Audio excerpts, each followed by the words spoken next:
Hello and welcome back to the GSMC Sports Podcast brought to you by the GSMC Sports Network. I'm your host TJ Maradigue. Today we have a special episode where we are going to be bringing on the first ever guest in the GSMC Sports Podcast, host of the Chip Shop Football Podcast that we also have on this network, Manny. And we will be talking about Justin Fields. He covered a lot of that throughout the past week. You can check that out on the channel with his playlist. So we'll be talking about that. And then as he is a Steelers fan, we're going to be talking about some of their off-season decisions to be made. But before we get into all of that, just a reminder to like and follow wherever you may be following us. And if you have any live comments or would consider tipping or donating, to use the link across the bottom ticker. That is streamelements.com/gsmcsportsnetwork./tip. And without further ado, getting into this first segment here, I have Manny on with me. Manny, thank you very much for joining us today. Yeah, no problem. I'm very excited to be here. I've seen some of your shows before, just now me getting into the network and getting accustomed to it. And it's a lot of good stuff, and I'm excited to come on here and talk with you about the Steelers and just football in general. Absolutely. So on that note, our first subject of the day is Justin Fields, obviously one of the biggest storylines across the NFL for this offseason, as the Bears have the number one overall pick and they are expected to take a quarterback. Still aren't necessarily committal on that just yet, which sort of leads to all of these debates about what they should or shouldn't be doing with Justin Fields, and also sort of, if they do decide to move on from him, where should he go? So the story behind Justin Fields, of course, is we've seen the flashes from him. It's just a matter of necessarily the consistency. We know the top-end talent that he has, but just bringing that all together, it hasn't necessarily panned out in Chicago yet, partially due to maybe some of the rawness that he came into the league with, but also to some level, the front office of Chicago not necessarily putting him in the best position to succeed. And this is something that you talked about during the week on your show. So in your opinion, would you consider the Bears front office to have failed Justin Fields through these, first key years of his career? I think I would put it like that. Yeah, I think so, just because I mentioned it on the show that if you want to compare him to the other quarterbacks that he was drafted with, Trevor Lawrence, Zach Wilson, Mac Jones, and you kind of see how they all panned out in both situations. Mac Jones and Trey Lance included, Zach Wilson, they were all kind of in that situation that Justin Fields was in. And Trevor Lawrence was too, for an extent of time, with Urban Meyer. In that class, for the first year, wasn't looking the best. They were all struggling with their teams. It wasn't looking good. But the only one that kind of got the help, got the improvement, made the changes that was required was Trevor Lawrence. They brought in Doug Peterson. They brought in his old college running back, Travis Etienne, not to mention Calvin Ridley, Christian Kirk, Evan Ingram. all this stuff to help him. Most of the stuff I just mentioned was offensively. And you saw the jump that Trevor Lawrence made on top of being talented, the generational type of quarterback that he was. The reason why he went number one, he got all the help that was required of him. For a period of time, the Jaguars were struggling a lot with the record and not being good.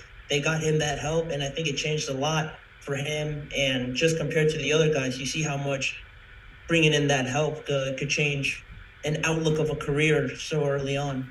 Yeah, definitely. And like you talk about with that whole draft class, it's interesting because 5 quarterbacks selected in the first round, and yet none of them have looked all too fantastic. We saw Trevor Lawrence and the improvements he's been able to make the past couple years after they sort of started investing into the offense and surrounding him with some better talent. But all in all, we've seen a lot of turnover with coaches amongst these 5 teams that took quarterbacks. And, we even saw our first one of these guys end up moving teams with Trey Lance this past season. We are sort of expecting that Mac Jones and Zach Wilson won't be back as the starting quarterbacks of their team next year. But I think it's interesting with the Bears here because it's not for complete lack of effort. The situation that he walked into was not great. I mean, Darnell Mooney has been a solid, good wide receiver, but it wasn't until this past season where they actually traded for a true solidified number 1 receiver in DJ Moore. But even before that, they still attempted to. They traded in 2022. They traded their second round pick, which ended up being the number 32 overall pick in that draft, for Chase Claypool, who really flamed out, never panned out there in Chicago. And I think that there are a handful of moves now that we can look back with Chicago's GM Ryan Poles in terms of making some nice additions, but I think that at the same time, you look at the offense that's been surrounding Justin Fields, and it hasn't been too stable for the most part. So I think that it sort of makes sense as we go forward here to try and get a fresh start. I'm not sure where you are at in terms of whether or not the Bears should be looking to trade Justin Fields versus uses the picks. What are your thoughts on that? Yeah, I think one of the interesting things I saw was, I think just on ESPN or an article that I read that, the Bears kind of mindset, their feeling behind it is that they're not moving on from Justin Fields for a lack of talent, that they think he's bad, he hasn't done a good job. It's just because they feel that the situation as it is isn't favorable for him to stay, and they feel like they could get a better talent in Caleb Williams, which is the presumed number 1 pick, right, at this point. And just on that, it's moving Justin Fields in that situation as it is. It's complicated for the Bears and everything, but I just think it does come down to that it takes a lot for an organization to realize that, yeah, it didn't pan out. We might have failed you, or it just didn't work out, to have that maturity and be like, we're going to do good by you and by us and just move you on. It didn't work out.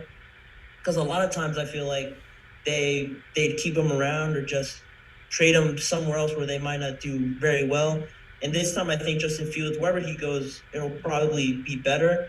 And for the Bears as well, it's going to be good because they're going to most likely get at least a 2 for him. I don't know what it's looking like. I don't know what your thoughts on it, if you want to comment on that, what he could get. Or what the Bears could get for him. But I think a 2 would suffice. And if they could get a late 1, I think both parties would be satisfied with that. Yeah, I think that for me, I sort of look back to that draft class a few years ago. It was 2018, I believe, when Josh Rosen was the Cardinals' first-round selection. And then just the next year, they had the number 1 overall pick, and they decided to go with Kyler Murray. Josh Rosen never proved anything, never showed any of the potential that we've seen from Fields, and yet they were still able to get a second-round pick and an additional pick in day 3, I believe. So I feel like we're probably looking somewhere along those lines, and I think that that's the right decision for the Bears because, like you said, it's not a decision in terms of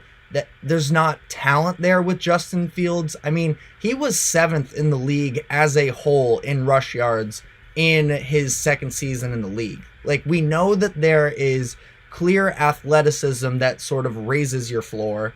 And then this year we saw him make improvements in the pass game as well. It's just a matter of a little bit of inconsistencies at time and not being able to string it together for long stretches. And as he comes up on this big payday at some point where he has his final full year under his rookie contract, and then whether or not a team's going to pick up his 5th-year option or give him a bigger extension, that clock is sort of ticking. And for the Bears, I think that it's not often, I know that they had it last year, but it's not often to get the number 1 overall pick in the draft. So I think that that's probably the right decision to go with. Now, earlier on the show, earlier in the week, that is, you talked about the comments that Justin Fields made on the St. Brown's podcast and between the brothers there. And he talked about just wanting to know what the direction is for himself in the future. How much of an obligation do you think that the Bears have to Justin Fields in this situation in terms of keeping him updated with what their plans are? I think because of how public it's all become, right at this point, of how much media attention it's picked up over the last few days, weeks, everyone talks about those comments that you just mentioned about just the situation in general.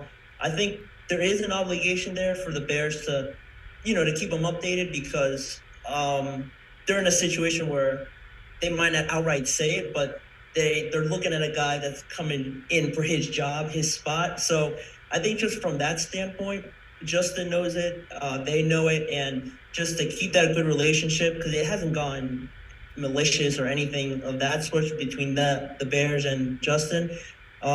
Just from that standpoint, I think they'll keep them updated, and just reports that I've seen show that this deal could probably potentially get done pretty soon with the combine coming up next week. I think that's where most of this is going to break down, and most of it's going to get finalized, and we're going to potentially see a deal get done sooner rather than later. And just keeping them updated that way, I think it'll be best for both of them to just, get it done with, get it into the past, and just move forward from there.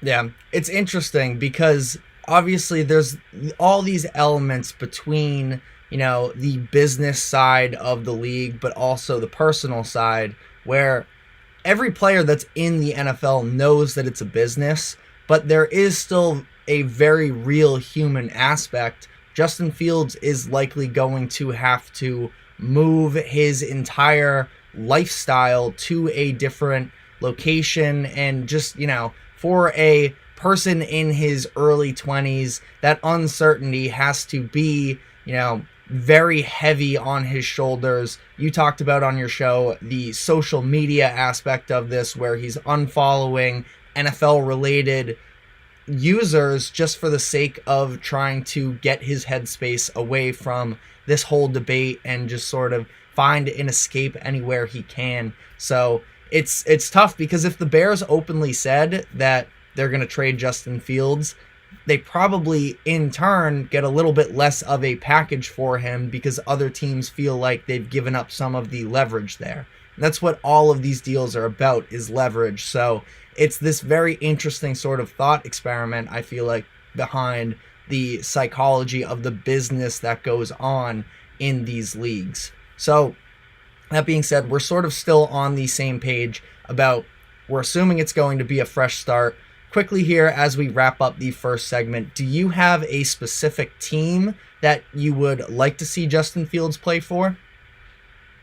I would probably say, putting all my biases aside, I'd probably say the Falcons. I think it's more likely, just because I've seen the Steelers not showing too much interest in him. People say that they're interested. It makes sense that he goes there, but I think the Falcons are more active with it. And, he's from Atlanta. They have a boatload of talent there, young talent that just seems to be waiting to be tapped into. And I think he could unlock that. They have new coaches, a new offensive scheme. I think he'd fit in well with the Falcons. I agree. I think the Falcons are probably my top team that I'd like to see them play for. Just with the weapons that they do have there, I think that they're coming in with this a little bit new of a nuanced offense. They bring in Zach Robinson, a first time offensive coordinator, but somebody who's been around football for a while, used to play in the league, worked for Pro Football Focus. So, from a very analytical standpoint, he has been engulfed in the game of football before holding a bunch of roles with the Rams. So I think that that would be a pretty good fit. I've also had this sort of, sneaky liking for him going to the Seahawks. First off, I think he would just look really cool in a Seahawks jersey from an aesthetic standpoint, but with the receivers around him on the perimeter, obviously Metcalf, Lockett. I'm a big fan of Jackson Smith and Jigba, the first round rookie they drafted last year. And with those running backs as well, I think that they could have such a diverse, fun offense to run with. But Seattle did have an out to save themselves almost $13 million if they had cut Geno by last Friday. They did not do so. So I don't think that that's happening, but I think dark horse-wise, that would be a really fun fit. You mentioned putting your biases aside as you are a Steelers fan. They definitely have questions surrounding that quarterback position, and it is one of the many discussions going on amongst them headed into this offseason. So on that note, we are going to be taking our first break, and when we come back on the other side, we will be talking about the outlook for the offseason with the Pittsburgh Steelers. So stick with us, and we will be right back. I feel like I'm losing my mind. Is everybody in the world blind? Please, Lord, give me a sign, a sign. I feel like I'm losing my mind. Is everybody in the world blind? Please, Lord, give me a sign, a sign. I wanna be the greatest. Everybody on the fake shit. I look around and feel like everybody is the fakest. I make this every day and I'm impatient, hoping one day I blow up from the basement. Statement, the top is so vacant. I don't hear shit that I think is amazing. Waiting for my day when I'm playing sold out shows for 1,000 faces. Hey, give me that crown, get in my way and to be put down. It ain't your place, no, this my town. If I want that shit, then I'll get it right now. I'm losing it, the noose it fits. I'm losing shit, a stupid myth. You choose to live or choose to dip. You choose to fight or lose your grip and lose a gift. Oh, I feel like I'm losing my mind. Is everybody in the world blind? Please, Lord, give me a sign, a sign. I feel like I'm losing my mind. Is everybody in the world blind? Welcome back to the GSMC Sports Podcast, brought to you by the GSMC Sports Network. We just wrapped up talking about Justin Fields and what his future could potentially look like. One team that has been talked about in terms of a potential landing spot for Justin Fields has been the Pittsburgh Steelers. Now, whether or not that's going to become an actual reality is still very much in the air, but the fact remains that there is a little bit of a question mark at the quarterback position with the Pittsburgh Steelers. They have Kenny Pickett, who they drafted in the first round a couple years ago. Mason Rudolph, who ended the season for them as their starting quarterback. He is an upcoming free agent. So there's a lot of different things to weigh here. Manny, as a Steelers fan yourself, what do you think the Steelers should be looking to do this offseason at that position? I think what they're going to be doing is looking for the competition now. Whether I agree with, the options that are out there that have been rumored, it's a different feeling from my perspective, because I think that the more likely options probably seem to be, Russell Wilson. I've seen a lot more Jimmy G's options coming out as well. And there's also, the Ryan Tannehill one, just because Arthur Smith is there. Ryan Tannehill arguably had one of his better years under Arthur Smith with the Titans and the time they had in Tennessee. So that all makes sense. But I think whoever it ends up being, whether it be somebody maybe through the draft, someone younger, I think it has to be someone with solid threat to some extent with Kenny Pickett to at least compete with him for that position, just because he is the only quarterback under contract with the Steelers now. And I don't think it'd be a good thing if he came into this year, expecting just to get the job. I think there needs to be a little bit of a fire lit under him to some extent, just because, he has something to prove now. He's been injured the last 2 years. The numbers obviously haven't been great, but that could all, to be fair to Kenny, it could all be the offensive coordinator, the switching of personnel, the offensive line not being the best. All that plays into his favor. So now you get a fresh start with everything. And I think you need a good competition in there for Kenny to realize that, this is a big year for him to prove it, or else, next year could be looking a lot different for him. Yeah, definitely. I think not necessarily benefit of the doubt, but you do look sort of at those surrounding situations. We just talked about what Justin Fields went through and some of these other young quarterbacks. Feels like the quarterback development through the league hasn't exactly been necessarily the best with a lot of these front offices. And Pickett's an interesting case because he came in the 2022 class where the quarterbacks weren't necessarily seen to be quite as high ceiling. So he was the first quarterback selected, but at the 20th overall pick, as opposed to a year before. And we just talked about that 21 draft class where 5 quarterbacks went in the first 15 picks.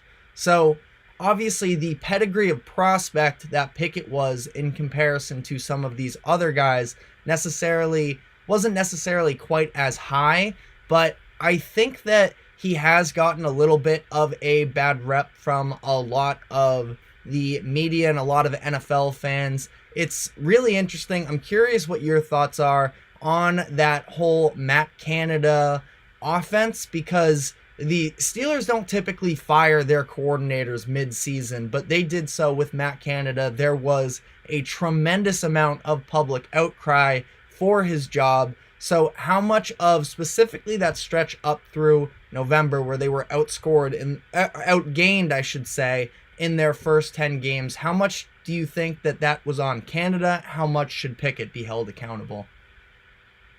I think, just breaking it up from the games that I saw, I think most of it undoubtedly probably went to Canada. I think that was fair because, Kenny could only improvise so much. There was a lot of times where it seemed like he was just holding it, waiting a lot of times for someone to get open. And, like most fans would know that watch any of the games, if the concept and everything isn't right and no one's open, the quarterback can only do so much before either the players either improvise with him, try to get open themselves, or, a lot of times the receivers would just stand around because of the routes that they ran and everything. It was a lot on the exterior, ran routes. There wasn't really much in the middle, and I think a lot of times just Kenny would either try to force something or it was a miscommunication with things. And I just think a lot of that falls to the coaching, not communicating to everyone to be on the same page, not making sure the details are honed in. All that stuff, I think, fell on Canada, and I think they obviously got to the point where he was dismissed. And I think Mike Tomlin really had no choice because he saw the way everything was trending. And, it got better that first week when they played the Bengals. I think they had their first 400-yard game in a long time. And then it kind of stuttered because he got injured, and then you never really found a footing after that. So I think it's fair only at this point to have it fall on Matt Canada. But like I mentioned before, it's coming to that time where Kenny Pickett's the one that remained, and he has to kind of prove it now. Yeah, he's definitely in this prove it phase of his career where I don't think he's necessarily done anything himself to lose his job. All in all, he's been just very solid. And like solid is even a little bit of a word you can have with interpretation. He hasn't been very mistake prone. He only threw 4 interceptions last year across his 12 games. But did have a negative touchdown to interception ratio in his rookie year. And that's the thing, is I think that, there's definitely a smartness to him. I think that he's not super mistake prone. It's just, it doesn't seem like he really moves the needle all too much in terms of elevating a team. And that's something, they have some solid young receivers, they have a pretty good backfield as well. Now, Canada, again, the predictability of the offense last year at times and the play calling definitely handicapped them a good amount. But I think that when evaluating Pickett, it is really interesting. And now you have, amongst all the other offseason rumors in terms of guys they could go out and get, you had a report from a few days ago where a Steelers beat reporter said that some of the wide receivers were actually, clamoring for the Steelers to bring back Mason Rudolph as the starting quarterback for next year. Now, he is an upcoming free agent. What are your thoughts on the idea of trying to run this back with Mason Rudolph? I think it would just go back to that competition aspect I mentioned before, because, if Kenny hasn't seen those reports, if he has seen them, it doesn't really matter, because once you see Mason Rudolph come back, they brought him back for a reason. If you're thinking as Kenny Pickett, you might be thinking, all right, they brought him back, they must see something in him. And then at that point, it really becomes a competition. And if I'm Kenny Pickett, I'm thinking, this guy just can't come in here and take my spot. I think it'll light a fire under him. And, Mason played very well at the end of the year. I think he kind of knew that he was playing with really nothing to lose. He was the backup, the third string, even the majority of the season. Yeah, Mitch Trubisky got a start before he did during last year. Trubisky, I mean, not gonna trash the guy, but we kind of know. There's not much to be said there, and he wasn't really playing with anything. He proved a lot of people probably wrong, surprised a lot of people in the Steelers organization, especially, I think. And if they brought him back, I think not only would it be beneficial to Kenny, but to Mason as well. He's proven that he could play there just this past season, and it would be a pretty interesting competition throughout the preseason and, leading up to the official games.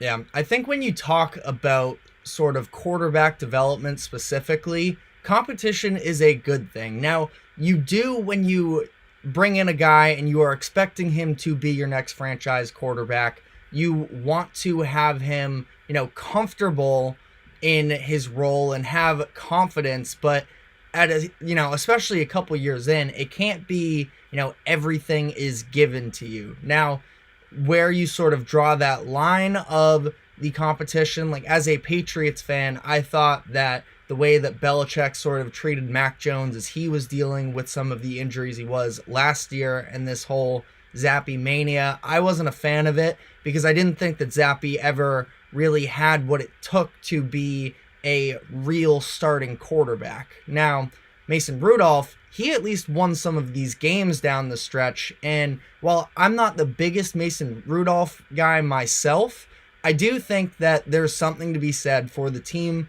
whether it was because they were getting further from this Matt Canada offense or it was Mason Rudolph himself. The offense did look better. They were winning more games down the stretch of the year. I think, though, when I look at last season, I know that it wasn't pretty for Kenny Pickett, but he came up big at the end of games where obviously you can't just take the last 2-3 minutes of the game and weigh them that much more heavily than the rest of the game, especially the way that these Steelers games played out, where it was a lot of a lull for most of the game. But he led 3 game-winning drives last year and made some really impressive throws. That's when you saw some of more of the explosive stuff.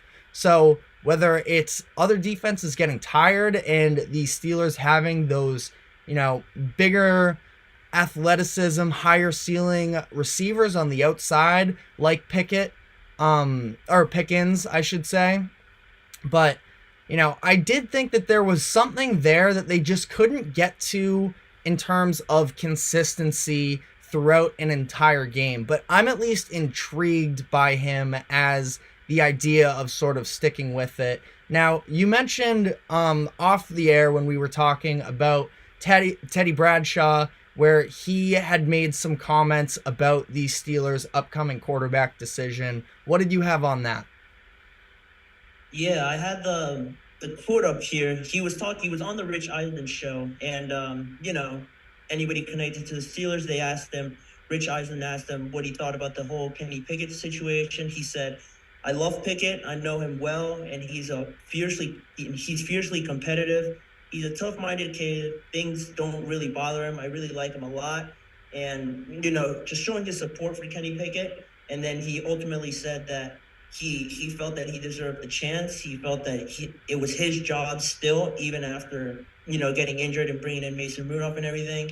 And then, it kind of developed into asking him about Justin Fields. And I thought the most interesting part of it was that he said, it'd be a huge mistake to trade for Justin Fields, which I thought it was pretty interesting on that, because I don't think there's anything wrong with competition like we've discussed already.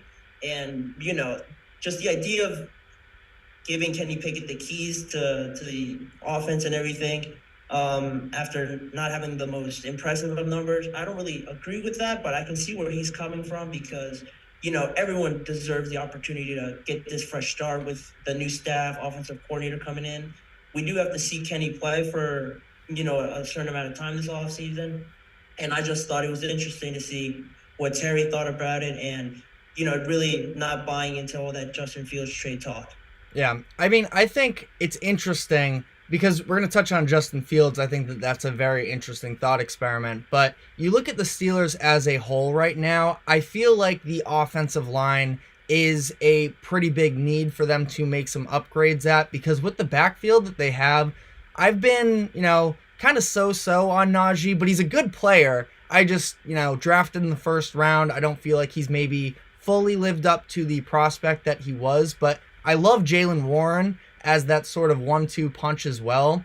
And you bring in Arthur Smith. You talked about the way that he was sort of able to help elevate Ryan Tannehill during those Tennessee years. And what he did last year, I know that as a head coach, he was a little bit of a mess. I didn't like him in that position, but as a strictly offensive coordinator, I think he brings a very interesting quarterback-friendly, at times, scheme with the amount of play action that they run. We saw that in Tennessee heavily. We saw them sort of incorporate that as well again last year. And I think that the Steelers could potentially have a very, again, at least upgrading from Matt Canada, who the rates that he was calling play action passes was extremely low, and putting a lot on Kenny Pickett's plate himself to make these plays as opposed to helping him from a schematic standpoint. So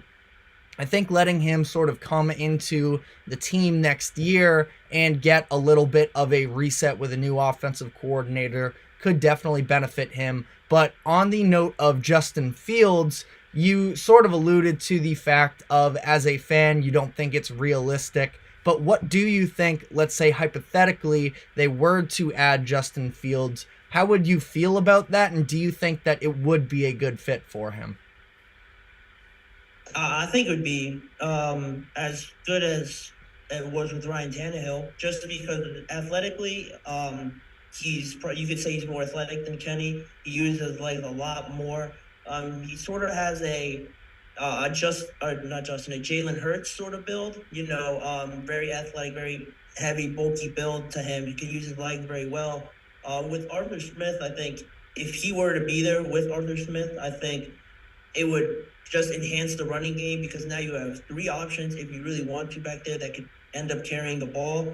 And throwing the ball, I know a lot of people aren't really the biggest fan of him throwing wise, and he definitely has to develop that a little bit more. But I think with the Steelers, they're really switching over to being a more running team, and I think that'll help him, with the play action like you mentioned. Arthur Smith is heavy on that, and if he can hit those throws, which will be a lot easier for him to hit there in Pittsburgh with the system, the running backs, I think it'll help him a lot. And I truly believe it'll be a good situation for both of them, just because their profiles fit pretty well with one another.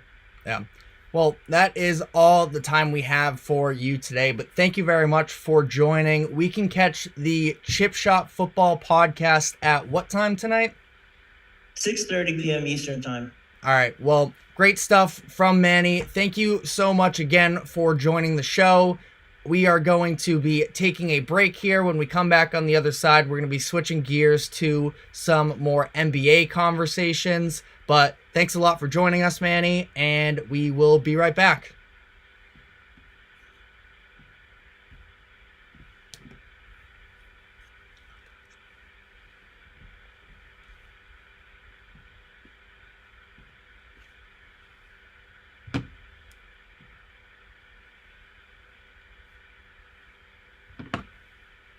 For the best and latest podcasts available anywhere, go to the podcast app on your cell phone and type in GSMC to access free content-rich podcasts on health and wellness, book reviews, sports, entertainment, relationships, social media, movies, technology, finance, and even weird news. Subscribe and download the GSMC Podcast Network's family of shows, available everywhere podcasts are found.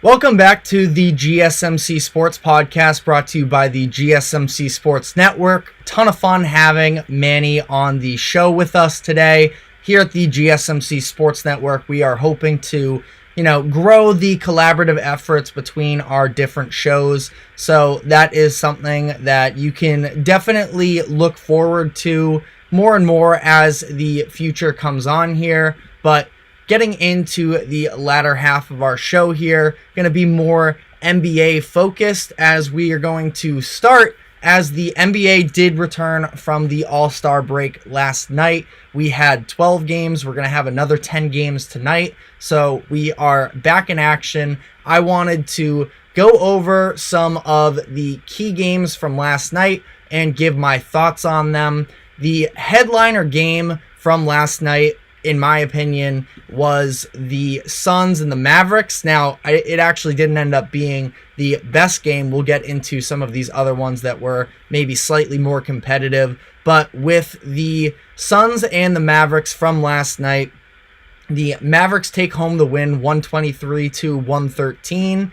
And it was very interesting to see how this played out, because these are two teams that are definitely in the realm of contenders for the playoffs this upcoming season, and I was curious to see how this played out. And what really stood out to me from this game was the difference in the offense between these two teams. The Suns, starting out, they looked really good on defense. They were moving really fast. Their rotations were on point, and as the game got on, it's only so long you can hold back a Luka Doncic performance like that. And with Kyrie as well. I mean, Kyrie started getting it going down the end of the first quarter there. He scored something like 7 points in 45 seconds to close out that game. So there's just really only so much you can do with these two shot makers. But I think that comparing that to the Phoenix Suns offense was really interesting to me, because of the fact that you look at the Phoenix side of this, and they have two, when they're fully healthy, debatably three, really elite shot creators themselves in Booker, Durant, and Beal. So, last night we saw Booker and Durant getting their own as well. But it's that supporting cast that I think, looking at last night's game, is a little bit of a concern, because Booker and Durant, I can look up the efficiency here. They were both doing their thing, going downhill, getting to that mid-range that they both love so much, and they were knocking down their shots, which was nice and everything. But other than that, there really just wasn't much else nuance to their offense. It was a lot of 5-out with everybody along the perimeter. And I like Yusuf Nurkic. I think he's been having a pretty solid season, but he doesn't necessarily create much of his own. He's a very good player in the pick and roll schemes. I think that he has developed a good chemistry with Durant, with Booker, with Beal, even when Beal has been playing. But all in all, it still just doesn't feel like they have enough surrounding guys as well. And whether you're talking about offensively alone, or even just having guys to trust on the court, it doesn't feel like they have that. They only had their starting lineup and two players come off the bench that played real minutes, double-digit minutes. That was Josh Okogie and Royce O'Neal. I liked the addition of Royce O'Neal at the deadline, but You also unloaded a bunch of these other guys that no, they weren't great, but it felt like they were solid. Now, they're not creators themselves necessarily, in Keita Bates-Diop, in Chimezi Metu, and whoever else they let go during that deadline. But I do have some concerns about, and we've talked about this in the past as well, acknowledging the fact that it hasn't necessarily hurt them yet, that they don't have a real point guard to initiate offense, and it's just sort of taking turns, whoever is the hot hand, which works for stretches for sure. I mean, I'm being very critical here. The reality is it was the Mavericks offense that powered them to this win. So what I'm saying right now as well isn't necessarily even the most, the biggest takeaway in terms of how this game actually took place itself. I mean, Luka and Kyrie, they combined for 70 points. So, when that happens, it's really hard to, win a game like that. But they also got contributions from some of these other guys. You have PJ Washington, who had just about his best game since he's been in Dallas. You have Tim Hardaway Jr., who is a 6th Man of the Year candidate coming off of the bench for them. So I think that, this is just something with the Suns. Again, it wasn't even necessarily the downfall of them in this game alone, but I'm just sort of looking past the box score, past the results of the game, and noticing this style of offense that the Suns play, that I think when it comes down to a playoff series, it is going to get a lot more difficult to win a 7-game series like that. Booker is a phenomenal passer out of double teams. Durant has the size and the whereabouts through all of his years to make the right play as well, but it's very heavy on their top few guys, and we've seen them, struggle at times, especially as Beal has still been continuously dealing with different injuries, whether it's his hamstring, whether it's his nose, that sort of make me worry about them as the stretch of the season goes on. Another huge game, another very entertaining game up towards the end of it was the Sacramento Kings and the San Antonio Spurs.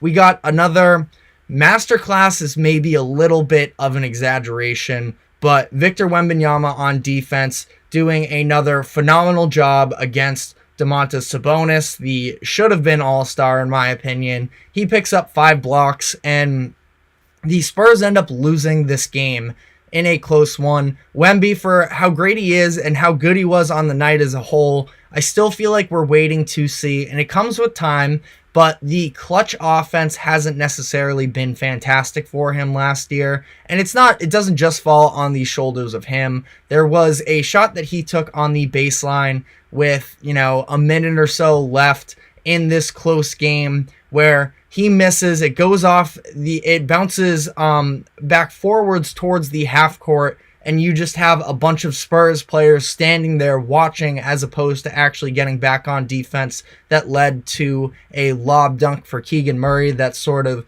started to put them out of the game more so before Fox finally closed the door on them. So Spurs are a young team here. They have a lot of growing, but I think that there's a little bit interesting Victor Wembanyama. It's not going to happen this year, I don't think, because the Spurs are a bottom 10 defensive team in terms of efficiency, but Victor Wembanyama is going to win Defensive Player of the Year in his career. He's currently leading the league in blocks, and blocks can be a little bit of an overrated stat at times, but I do think that there is such a great foundation with him that is going to translate through the remainder of his career. Quickly on the Kings side, they end up pulling out this game, so you can't overreact. I don't think that they've looked tremendous as of late, and this is also just coming out of the All-Star break, so maybe a little bit of rusty legs for them. Fox has been dealing with injuries a little bit this season, but I think that all in all, the Kings, as far as contending, they're going to make the playoffs. They are in the position to do so, but I don't think that I necessarily see them being true contenders. And I'm curious, every Kings fan, I would imagine, I mean, light the beam. They are so fun. They're such a fun storyline to root for. But it is interesting, at what point do we sort of acknowledge that the ceiling of this team, and Fox and Sabonis are great. Keegan Murray, as I talked about on the show earlier this week doing my stock up, stock down, I think that he's proving a lot of people wrong in terms of what he can bring to a team. But I'm curious whether or not this is ever going to be a true contender. They got bounced in the first round last year to the Warriors in an incredibly entertaining 7-game series, but I don't know. I have my doubts in terms of, and maybe it's just the fact that they're the Kings and I don't necessarily trust their front office based off of the years and years of bad decision making from the organization. But I don't know. I'm not here to dump all over the Kings because they're still a fun team. They are in this mix. They're currently the 8th seed at 32-23, so having another good season. But I don't know, just something I was thinking about as they went through this close game with the worst team in the Western Conference. Elsewhere in the Western Conference, we had the Denver Nuggets playing the Washington Wizards, and this was never a game, so it's not necessarily the results of this game that we're looking at, but a couple different storylines that came out of this. First off, Jordan Poole came off the bench for the first time of this season for the Wizards. The Wizards, who are another team that has really been struggling. They are now 9-46, but interesting that we just haven't seen it from Poole this year in terms of really applying himself and committing to playing a team ball. And I think that we are seeing him struggle just with the idea of actually being the number one. He used to talk about earlier in this season about his legacies essentially already written because he was on the Warriors for that championship run and he got his money. I think that's a bad mindset, and it's not that there is no talent there. It's just a matter of, I think that he needs to find that maturity. And we are seeing his career go in a very negative trajectory. And I think that there is, of course, some real talent behind Jordan Poole that he himself needs to pull it back out. A lot of people are blaming the Draymond punch for this specifically, but I do think that it's an immaturity thing with himself. I don't think that it can fully be put on that one moment, because even in that moment, it was Poole, mouthing off to Draymond. We're definitely not defending Draymond punching Jordan Poole, but he was talking contract and this and that. And I think that since coming to Washington, there have been a lot of very concerning clips in terms of his buy-in. But on a more positive note out of this game, we did have Nikola Jokic doing the never seen before. He finished with a triple-double, first player in NBA history to have 15 points, 15 rebounds, 15 assists, and shoot 100% from the field. Finished with 21, 19, and 15 from 10 for 10 from the field.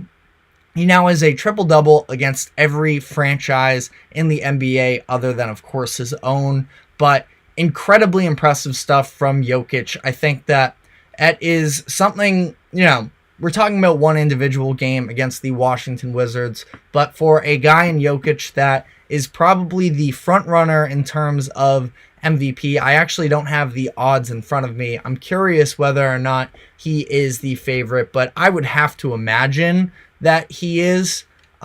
This is a phenomenal way to start this latter half of the season. It appears that on most sports books he is, so not a surprise there after the year he's having. The Nuggets are once again back towards the top of the conference. I mean, they are a 4 seed right now.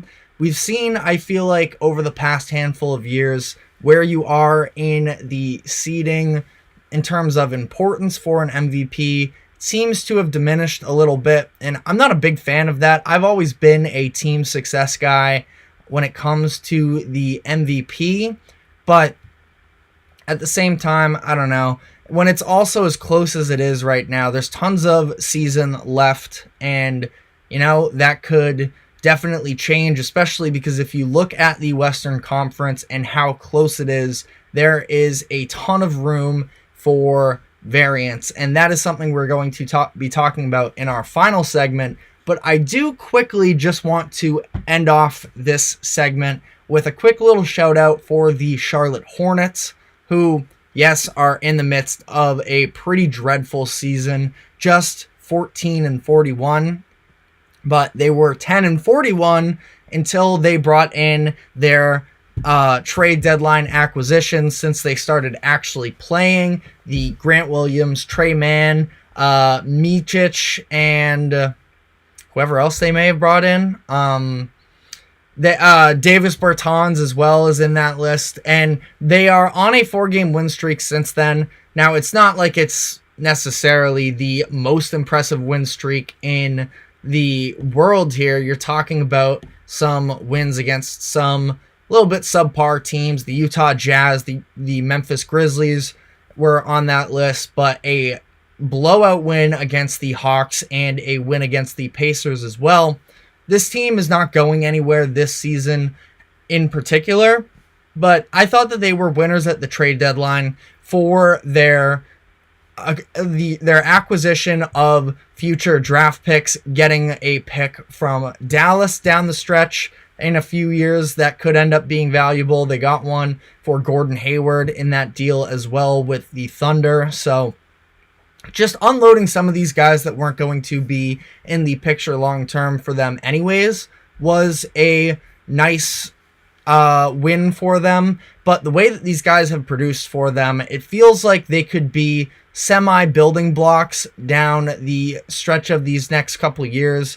They obviously are really banking on LaMelo Ball to actually be able to stay healthy and play real minutes for them. That has been the downside with him through his first handful of seasons. But assuming he's there, I think that Grant Williams, who was 6 of 11 from 3 last night, was really impressive and could be a good pick and pop partner for him there. Nice defensive building block. And Trey Mann is somebody that I never feel like I knew all too much about. I knew that there was a little bit of a reputation about him, about the offensive player that he could be, but he's been buried in the Oklahoma City Thunder depth chart because of just how many players they have and these young players they're trying to get looks at and everything. But the scoring from the outside is one thing. The way this guy finishes at the rim, I think, is so incredible. Such great control. And he didn't even have his best night at the rim last night. He missed a couple of these fancy looking attempts, which I know maybe to maybe to someone like me, maybe I'm overrating it and everything, but I've seen some really nice finishes from him at the rim. And I just feel like the Hornets are in the right direction. They're a team that's been a little bit rudderless, it feels like, for a while, and I like the way that they are sort of building themselves up for the future.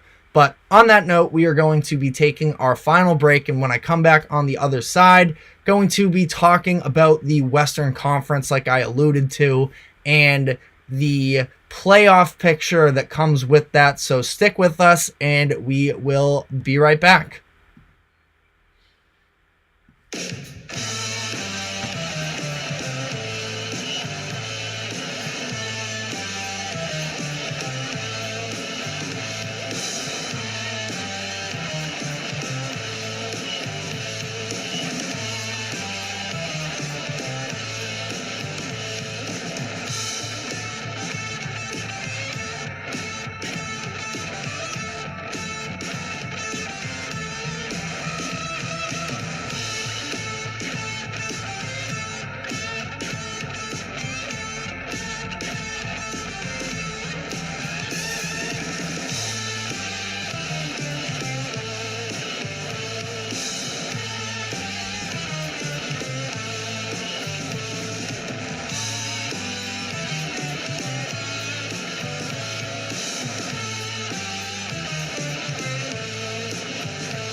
Welcome back to the GSMC Sports Podcast, brought to you by the GSMC Sports Network. Headed into our final segment here of the day, we are going to be talking about specifically the Western Conference playoff race. You know, the Eastern Conference, I feel like we sort of have a good idea of the group of teams that are going to make it. The seeding is sort of seeming to fall into place. The Celtics are the 1 seed, but with a 7-game lead. So it seems like they might be a little bit of a lock for that position. And then from there, it's going to be, you know, some combination of the Cavs, the Bucks, the Knicks, the Sixers, who are a little bit close, but I think that we can just sort of trajectory-wise see, and they have bigger things to worry about in the Eastern Conference, I feel like, than just specifically what seed they are. The Western Conference is a little bit more of a conversation for a couple reasons. First off, the way that it is all so intertwined. I mean, you look at the difference in the East, where the 6 seed from the 10 seed, where the 6-seeded Indiana Pacers are 32 and 25. The Hawks, who are the 10 seed, are 24 and 31, so 7-game lead there. The Brooklyn Nets, who are then the 11 seed, are 10 games behind the Pacers, so it seems like we are pretty much at an understanding of what teams are going to be in the race, where in the Western Conference, things are shaking up a little bit as the Utah Jazz made their trades at the deadline to potentially end up dropping. I mean, they already have dropped outside of the play-in tournament itself, but I still feel like them and the Rockets could potentially sort of cause a little bit of disruption. But, you know, with that being said, we just see how close this conference sort of shakes out, such as last night we saw the Mavericks beat the Suns, and instead they swapped places so that the Mavericks are the 6 seed, the Suns are the 7 seed.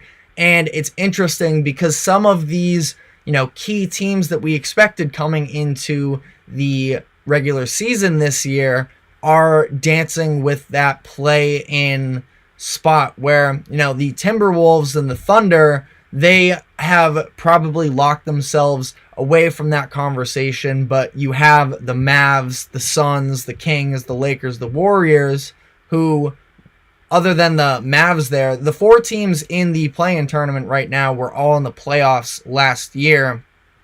And then you have some frisky other teams that are in that area as well, such as the Mavs, such as the Pelicans. So it starts with obviously making the dance, because you can't worry too much about seeding alone, but then it does sort of, especially in the Western Conference, where I feel like you can look at a few of these matchups particularly, and there's a certain history that sort of surrounds them with the Minnesota Timberwolves and the LA Clippers, where it seems as if the Timberwolves have been able to handle the Clippers pretty easily.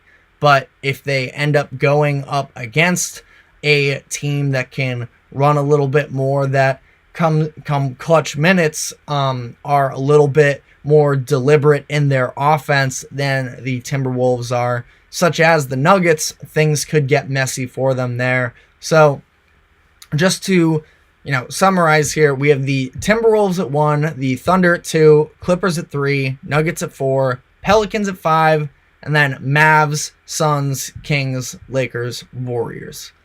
Who, out of all of these teams, I mean, these are all playoff caliber teams, really, when you look at it. And if you take a couple of these teams and put them in the Eastern Conference, I think that they definitely make it, which is almost a conversation that has surrounded the West versus East for a while. It's weird because I feel like at times we've had some really high caliber contenders in the Eastern Conference, and yet it just always feels like the West has this one up on the East. So very interesting to see how this plays out. Right now, if I were to pick the 2 teams that fall out of the playoffs here, I would say the Kings, and I guess I'd say the Lakers. And I don't know if that's, again, I think that all of these teams are playoff caliber teams, but it's interesting to see how this is all going to play out. I mean, LeBron James missed the game last night against the Warriors, and I'm sure he'll be back, but I still am not very sold on this Lakers team. I think that losing Jared Vanderbilt, even though I haven't been the biggest fan of him throughout his career, just because I don't think that there is a lot of offensive potential there, he is a very big piece for their defense. And, for some of the game last night, they were playing good defense. Curry killed them. And I think that last night, Steph Curry is an impossible, problem to solve, really, because they were running into a lot of troubles with Steph Curry being the ball handler up top, getting the screen from Draymond or from Looney or even Trace Jackson Davis last night, who had a really good game.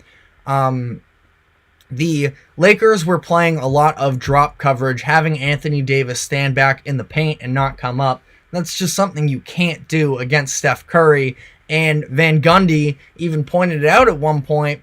And then immediately after, they went to the pick and roll again. This time, AD comes back out. Curry makes the pass to Kevon Looney, who makes his way on the drive. Christian Wood contests the shot, but that's where Christian Wood just isn't that impressive of a defender to me, where I think Jared Vanderbilt would have been potentially better suited for it. Maybe I'm just, picking at straws here, but that was... but Looney gets it on the roll there. And like I mentioned, TJD, he had a very big game, especially towards that second quarter as well, even in some of those non-Steph Curry minutes as well. And I just continue to be impressed with the way that they have, after a couple years of very questionable prospect development, they have been able to have some of these guys be real impact players for them, between him and Podziemski. Still not out on Moody, but his efficiency still just really hasn't looked good. But I think it would be the Lakers and the Kings for me on their way out. The Pelicans are a team that I look at, and just based off of maybe the franchise pedigree, you don't expect them to necessarily be there. But at the same time, I think that they do have a ton of talent. I think that it's interesting because last night you had ball handler Zion Williamson actually, initiating stuff with the ball more, and a lot of it is downhill drives and figuring out sort of, what to do from there. A lot of the times we've seen him be pretty dimensional. He always wants to go to that left hand and get the layup, but last night he was facilitating very well as well, and this is an aggressive version of Zion that I can really get behind, because as much, as Zion has sort of hurt himself in terms of public perception, with maybe not coming into seasons quite as in shape as people would have hoped, and some of the off-the-court nonsense that has gone on as well. And I just feel like there is still that bouncy...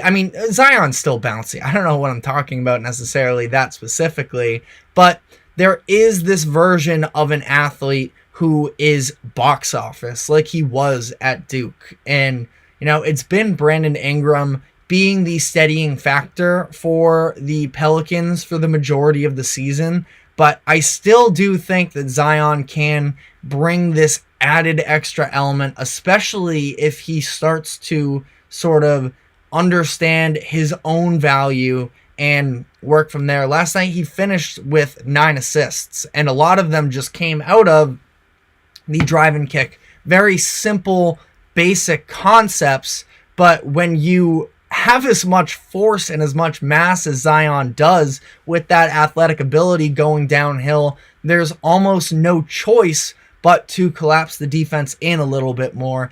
It's a different version, of course. It's not as lengthy, it's not as consistent, especially the conditioning aspect of it. But you look at Giannis, and Giannis by no means is bad at passing and playmaking himself.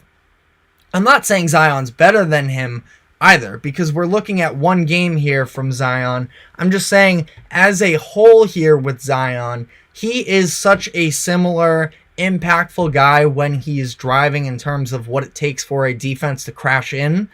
If he can sort of get the awareness, the understanding of where the ball needs to go in these instances, he can be a massive problem. We've seen him be a massive problem when it was they knocked off the Clippers, I think, right before the break. I remember watching one of those games and being incredibly impressed about, it was that Clippers game a couple weeks ago. He was just so dominant inside. It's like, just keep that up. And I know it's easier said than done. And I know that at his size, it's obviously, there is a certain level of tough conditioning that comes with that.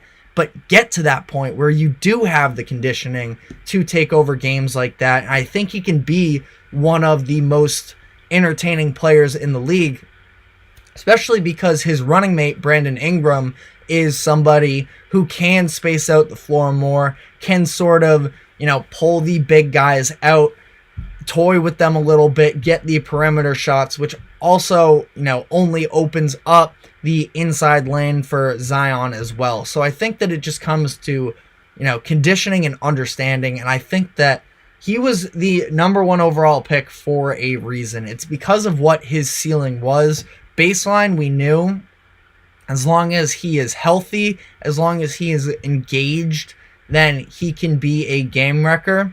And that's pretty much been what he has been at this point.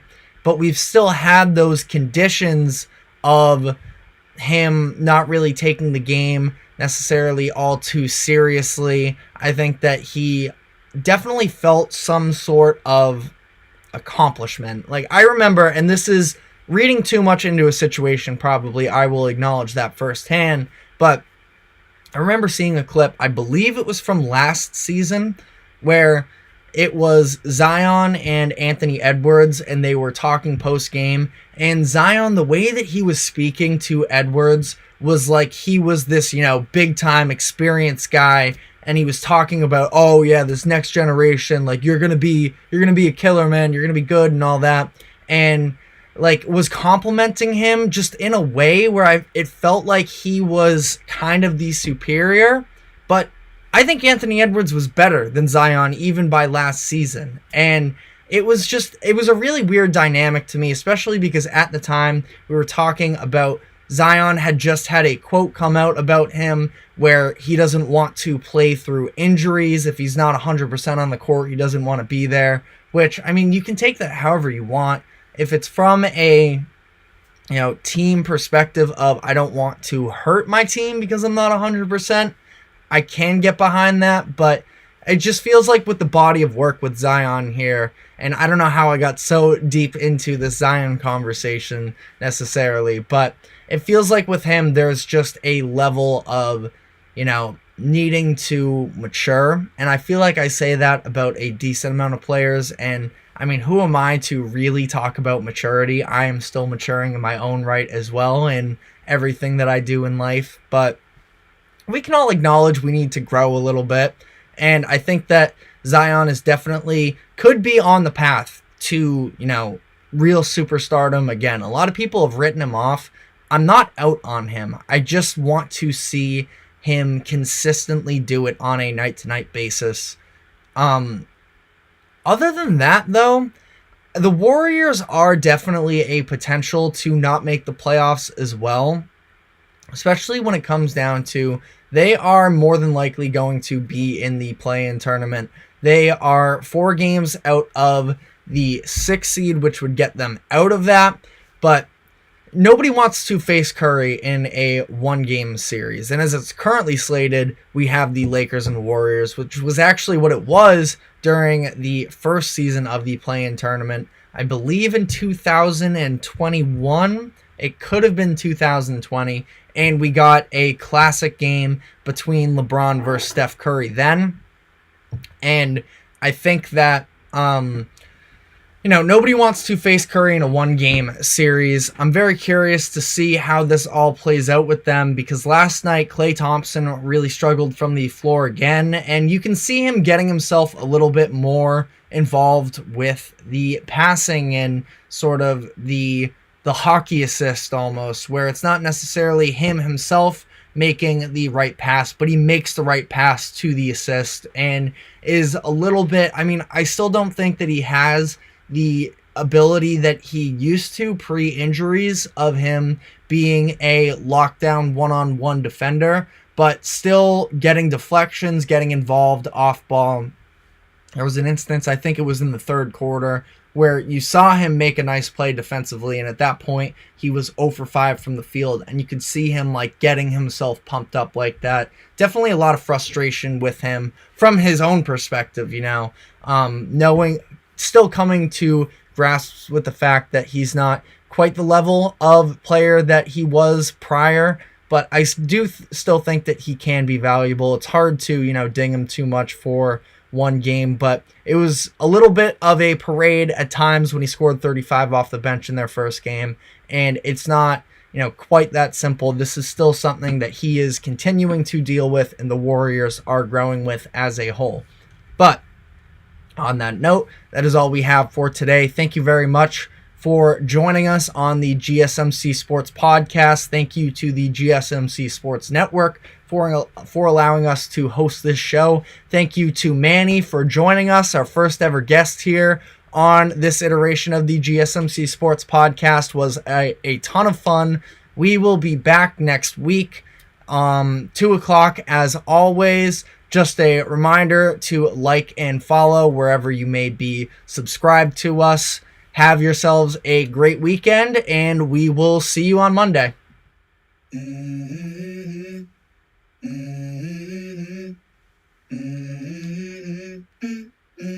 Let's go. I wake up to a little bit of drool on my pillow, feel like it's gonna be a bad day.